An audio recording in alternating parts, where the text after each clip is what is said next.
All right, thank you so much, Blake. It really is incredible what John Larson and company can do to make Phoenix Muni such a special place. Absolutely, Sammy. Now let's bring on someone who we know appreciates the ground coup at ASU just as much as we do. That's the head coach of Arizona State football, Kenny Dillingham. Coach, thank you so much for taking the time to join us today.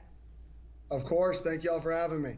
All right, so the spring game is now a couple weeks behind us. When the media heard from you last, you're overcoming a cold, potentially a bit of a lack of sleep. So now that we're almost to May, what's your day been like in comparison to early April? Yeah, just different, That's the fun part about college athletics is you have a different job every few months. You're a football coach, right? And then you're a recruiter, and then you're a scheduler and a planner and a businessman. And then you're a fundraiser. So right now is a lot of recruiting, a lot of evaling, especially with the new portal. You're evaling kids that go in the portal constantly.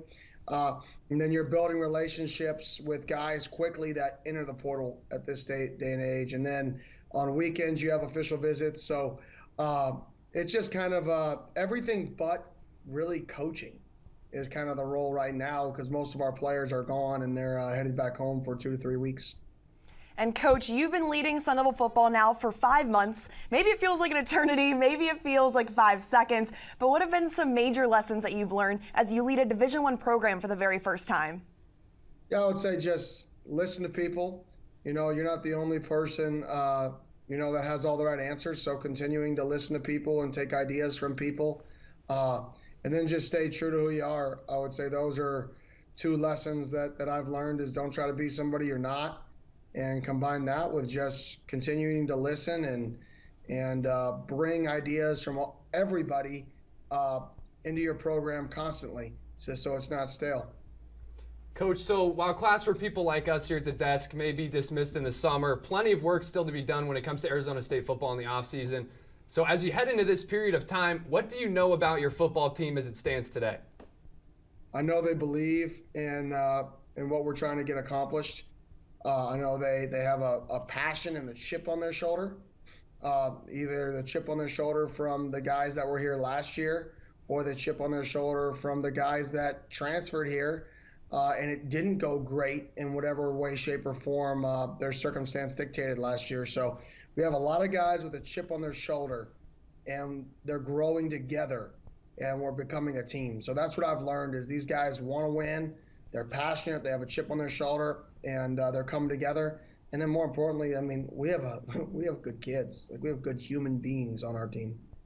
And Coach, there's no doubt that this program has changed dramatically since you've taken over. You've done so much to grow the culture and show your passion for the Valley. What excites you the most as you get ready to take on your first season at the helm?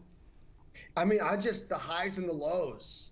I know nobody says the lows excite you, but I'm excited to see our team respond to the good and the bad, right? That's really what this is about. It's about teaching guys that when great things happen, there's still something that happens after it. How do you respond to that? And when bad things happen, there's still something that happens after it. How do you respond to it? So what am I excited for?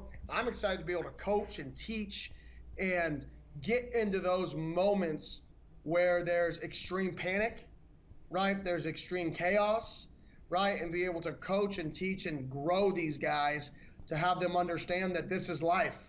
There's ups and downs. It's all about your response.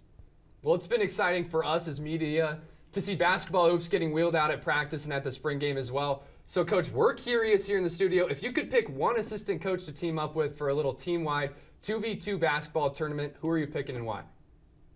Well, that's tough. It would either be Coach Samp or Coach Baldwin. So Coach Samp was probably the guy, probably's got the most juice, but Coach Baldwin, when he gets his hat on backwards and he turns into a competitor, I kind of want him in my corner. So I'd have to be one of those two. Well, Coach, thank you again for taking the time to come on Cronkite Sports Live today. It means a lot to us, and you'll always be welcome to come on. We'll catch up with you in the fall, and good luck this summer. Sounds good. Thank you all for having me. Go Devils.